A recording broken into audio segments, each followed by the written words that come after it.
বিসমিল্লাহির রহমানির রহিম। অধ্যায় 4 জীবনী শক্তি, লেকচার 2। আজকের আলোচ্য বিষয় হচ্ছে অভ্যন্তরীণ প্রভাবকসমূহ, জীবজগতে সালোক সংশ্লেষণের গুরুত্ব, আলোক, ক্লোরোফিল ও আলোর অপরিহার্যতার সম্বলিত একটি পরীক্ষা। আমরা ইনশাআল্লাহ আজকের লেকচারে এই বিষয়গুলো নিয়ে কথা বলবো। নতুন ভিডিওর জন্য মিজান একাডেমি ক্লাস 9 ইউটিউবের চ্যানেলটি সাবস্ক্রাইব করুন এবং নতুন আপডেট জানার জন্য www.mizanacademy.com এ চোখ রাখুন এবং আমাদেরকে ফেসবুকে পাওয়ার জন্য মিজান একাডেমিতে একটি লাইক দিন। অভ্যন্তরীণ প্রভাবকসমূহ, ক্লোরোফিল। আমরা আগে আলহামদুলিল্লাহ ক্লোরোফিলের গুরুত্ব এবং সালোক সংশ্লেষণে ক্লোরোফিলের ভূমিকা নিয়ে আলোচনা করেছি। পাতার বয়স ও সংখ্যা। সালোক সংশ্লেষণের হার পাতার বয়স ও সংখ্যার উপর নির্ভরশীল। পাতার একটি নির্দিষ্ট বয়স সীমার মধ্যে সেই পাতাতেই সালোক সংশ্লেষণের হার বেশি হয়, সেটা একেবারে কমও না একেবারে বেশিও না, অর্থাৎ মাঝামাঝি যে বয়সটি রয়েছে অর্থাৎ মধ্যবয়সী পাতার মধ্যে সালোক সংশ্লেষণের হার বেশি। দেখা যায় যে আমরা জানি মূলত যে পাতার বয়স যত বৃদ্ধি পায় আস্তে আস্তে ক্লোরোপ্লাস্টের সংখ্যা বাড়ে এবং মধ্যবয়সী পাতার মধ্যে মূলত ক্লোরোপ্লাস্টের সংখ্যা সবচেয়ে বেশি থাকে। এটার কারণে সেখানে সালোক সংশ্লেষণও হয় বটে। তাহলে আমরা দেখতে পাচ্ছি যে পাতার সাথে সালোক সংশ্লেষণের একটি সম্পর্ক রয়েছে, সুতরাং যত বেশি পাতা হবে সালোক সংশ্লেষণের হারও তত বেশি ঘটবে। শর্করার পরিমাণ। সালোক সংশ্লেষণের সময় যে শর্করা উৎপন্ন হয় সেই শর্করা যদি ঠিকমতো সাপ্লাই না হয়, অর্থাৎ প্রয়োজন অনুযায়ী শর্করা যেটা উৎপন্ন হচ্ছে সেটা যদি সাপ্লাই করা না যায় বা পরিবহন না হয়ে থাকে তাহলে সেই শর্করাগুলি জমে যায় এবং সেই শর্করাগুলি যখন জমে যায় এর ফলে দেখা যায় যে সালোক সংশ্লেষণের প্রবলেম হয়, অর্থাৎ সালোক সংশ্লেষণের যে গতি, স্বাভাবিক যে গতি অনুযায়ী সালোক সংশ্লেষণটি এগিয়ে যায় সেই গতিটি স্থির হয়ে যায়, মন্থর হয়ে যায়। এভাবে শর্করার সাথে সালোক সংশ্লেষণের একটি প্রভাব রয়েছে। পটাশিয়াম। পটাশিয়ামের সাথেও সালোক সংশ্লেষণের একটি সম্পর্ক রয়েছে। সালোক সংশ্লেষণের হার তত বেশি কমে যাবে যত বেশি পটাশিয়ামের অভাব হবে, অর্থাৎ পটাশিয়ামের ঘাটতি সালোক সংশ্লেষণের হার কমানোর জন্য দায়ী। মূলত এই সালোক সংশ্লেষণ প্রক্রিয়ায় পটাশিয়ামটি একটি অনুঘটক হিসেবে কাজ করে থাকে। এনজাইম। সালোক সংশ্লেষণের জন্য আমরা দেখি যে বিভিন্ন ধরনের এনজাইমের প্রয়োজন হয় এবং এই এনজাইমের সাথে সালোক সংশ্লেষণের গুরুত্বপূর্ণ ভূমিকা রয়েছে। আমরা সালোক সংশ্লেষণ বিক্রিয়া ছাড়াও বিভিন্ন বিক্রিয়াতে, অন্যান্য বিক্রিয়াতেও এনজাইমের প্রভাব লক্ষ্য করি। এই এনজাইম সালোক সংশ্লেষণের হারটাকেও নিয়ন্ত্রণ করার জন্য অনেকাংশে। জীবজগতে সালোক সংশ্লেষণের গুরুত্ব। বিজ্ঞানের ভাষায় শক্তির মূল উৎস হচ্ছে সূর্য। সালোক সংশ্লেষণ প্রক্রিয়ায় উদ্ভিদ সূর্যালোকের উপস্থিতিতে শর্করা খাদ্য তৈরি করে, অর্থাৎ সৌরশক্তিকে সে খাবার রূপে রাসায়নিক শক্তিতে কনভার্সন উদ্ভিদের মধ্যে হয়ে থাকে। এখন আমরা প্রাণীরা যারা প্রত্যক্ষ বা পরোক্ষভাবে বিভিন্ন ধরনের সবজি, বিভিন্ন ধরনের খাদ্য গ্রহণ করি, তাদের মূল উৎস যদি আমরা দেখি বিজ্ঞানের ভাষায় সেগুলি হচ্ছে উদ্ভিদ, অর্থাৎ উদ্ভিদের সেই সমস্ত ফলমূল, উদ্ভিদের বীজ, উদ্ভিদের ডালাপালা আমরা ভক্ষণ করে থাকি বা গ্রহণ করে থাকি। তার মানে হচ্ছে যে এক কথা আমরা বলতে পারি যে উদ্ভিদের মধ্যে যে রাসায়নিক শক্তিটি জমা থাকে বা রাসায়নিক শক্তিটি অ্যাবজর্ব হয়ে থাকে সেই রাসায়নিক শক্তিটি আমাদের দেহে স্থানান্তর ঘটে থাকে। আমরা যদি আরো একটি স্পষ্টভাবে বলতে চাই তাহলে বলতে পারি যে রাসায়নিক শক্তিটি যে সৌরশক্তির কনভার্সন রূপ, সেই সৌরশক্তিটি আমাদের দেহে রাসায়নিক শক্তি রূপে প্রবেশ করে। তাহলে এক্ষেত্রে আমরা খুব সহজভাবে বলতে পারি আমাদের দেহে শক্তির স্থানান্তরের যে প্রক্রিয়া তার মধ্যে আলহামদুলিল্লাহ সালোকসংশ্লেষণের একটি গুরুত্বপূর্ণ ভূমিকা রয়েছে এবং সালোকসংশ্লেষণে এই গুরুত্বের কারণে দেখা যাচ্ছে আলহামদুলিল্লাহ উদ্ভিদ এবং প্রাণীর মধ্যে একটি সেতুবন্ধন রচিত হয়। পৃথিবীতে সকল উদ্ভিদ ও প্রাণী খাদ্য প্রস্তুত সালোকসংশ্লেষণের মাধ্যমে হয়ে থাকে, আমরা এও বুঝতে পারি।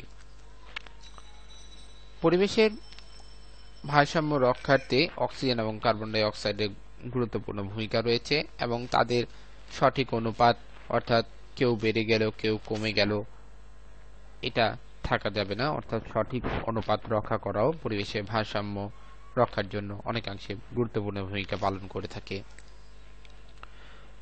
অক্সিজেনের গ্যাসের স্বল্পতা এবং কার্বন ডাই অক্সাইডের গ্যাসের আধিক্য ক্ষতিকারক, কিন্তু যদি এই কার্বন ডাই অক্সাইড গ্যাস কমে যায়, কার্বন ডাই অক্সাইডের পরিমাণ যদি বেড়ে যায় এবং অক্সিজেনের পরিমাণ যদি কমে যায়, তাহলে সেটা প্রাণীকুলের জন্য হুমকি স্বরূপ। উদ্ভিদ আলহামদুলিল্লাহ সালোকসংশ্লেষণ প্রক্রিয়ার মাধ্যমে কার্বন ডাই অক্সাইড গ্রহণ করে এবং অক্সিজেন ত্যাগ করে। তার মানে আমরা বলতে পারি যে যত বেশি কার্বন ডাই অক্সাইড উদ্ভিদ থাকবে তত বেশি কার্বন ডাই অক্সাইড গ্রহণ করা যাবে এবং যত বেশি উদ্ভিদ থাকবে তত বেশি অক্সিজেন প্রডিউস হবে। বায়ুতে অক্সিজেন গ্যাসের পরিমাণ 20.95 ভাগ এবং কার্বন ডাই অক্সাইড গ্যাসের পরিমাণ 0.033 ভাগ। কিন্তু দুর্ভাগ্য হলে সত্য যে প্রতিনিয়ত অক্সিজেন গ্যাসের পরিমাণ বায়ুমণ্ডলে কমতে যাচ্ছে এবং কার্বন ডাই অক্সাইড গ্যাসের পরিমাণ বৃদ্ধি পাচ্ছে। তার মূল কারণ হচ্ছে যে বনাঞ্চল ধ্বংস হয়ে যাওয়া।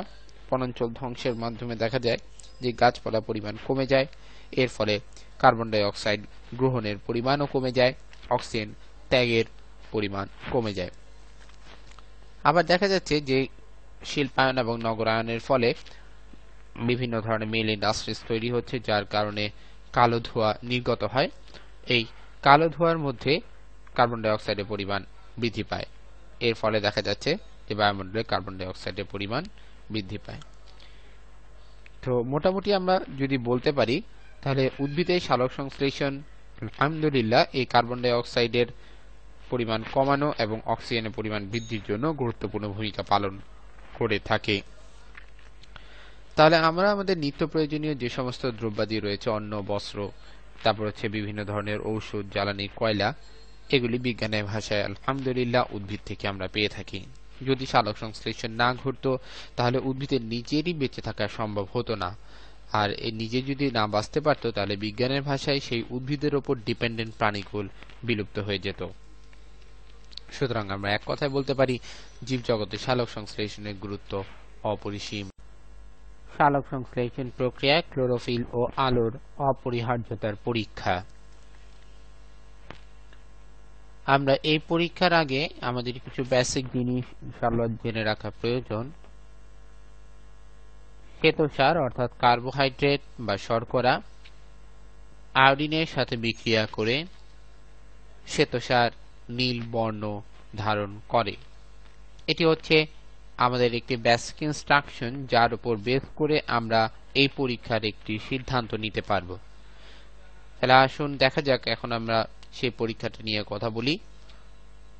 প্রথমে একটি গাছ অন্ধকারে থাকা অবস্থাতেই, অর্থাৎ সূর্যের আলোর উপস্থিতি নাই বা কোনো একটি অন্ধকার প্লেসে এনে গাছের যে কোনো একটি পাতার একটি অংশকে, যেমন আমরা চিত্রে দেখতে পাচ্ছি, ক্লিপ দিয়ে আটকিয়ে দেওয়া হলো। এরপর এই টপটিকে সূর্যের আলোতে নেওয়া হলো। তাহলে আমরা স্পষ্টভাবে বুঝতে পারছি যে এই ক্লিপে ঢাকা অংশটি, অর্থাৎ ক্লিপের নিচে যে পাতার অংশটি রয়েছে, এখানে কোনো আলো পড়তে পারবে না, কিন্তু এই অংশ এবং এই অংশতে আলো পড়তে পারবে। প্রায় 1 ঘন্টা পর গাছের পাতাটিকে ছিঁড়ে এনে ক্লোরোফিল মুক্ত করার জন্য 95% ইথাইল অ্যালকোহলে সিদ্ধ করতে হয়। এরপর সিদ্ধ করার পরে বর্ণহীন পাতাটিকে, অর্থাৎ কালারলেস যে পাতাটি রয়েছে, সে পাতাটিকে আয়োডিনের দ্রবণের মধ্যে ডুবাতে হয়। আফটার আয়োডিনে ডুবানোর পরে আমরা যখন উঠাবো তখন দেখব যে এই পাতার দুটি অংশ গাঢ় বেগুনি বা কালো বর্ণ বা নীল বর্ণ ধারণ করেছে, অর্থাৎ যে অংশটি উন্মুক্ত রয়েছিল তারা ধারণ করেছে, কিন্তু যে অংশটি ক্লিপে আটকানো ছিল সেই অংশটি কোনো বর্ণ ধারণ করেনি, অর্থাৎ কোনো নীল বর্ণ ধারণ করেনি। তাহলে আমরা এ থেকে একটি সিদ্ধান্তে উপস্থিত হতে পারি যে যেহেতু আমরা আগেও বলেছি যে শ্বেতসারের সাথে আয়োডিন বিক্রিয়া করে বা কার্বোহাইড্রেট বা গ্লুকোজের সাথে আয়োডিন বিক্রিয়া করে নীল বর্ণ ধারণ করে, কিন্তু যেহেতু এখানে নীল বর্ণ মাঝখানের অংশ ধারণ করেনি, সুতরাং আমরা সহজেই বুঝতে পারছি যে এই মাঝখানে ক্লিপে ঢাকা অংশটিতে শর্করা ছিল না। আমরা যদি আরো একটু সামনের দিকে এগিয়ে যাই তাহলে বুঝতে পারবো যে শর্করা না থাকার কারণ হচ্ছে সেখানে সালোক সংশ্লেষণ ঘটেনি। আমরা যদি আরো একটু এগিয়ে যাই তাহলে আরো বুঝতে পারবো যে সালোক সংশ্লেষণ না ঘটার কারণ সেখানে কোনো সূর্যের আলো পৌঁছেনি। তাহলে এ থেকে আমাদের প্রমাণিত হলো যে ক্লিপে ঢাকা অংশটিতে সালোক সংশ্লেষণ না ঘটার অন্যতম কারণ হচ্ছে সূর্যের আলোর অনুপস্থিতি।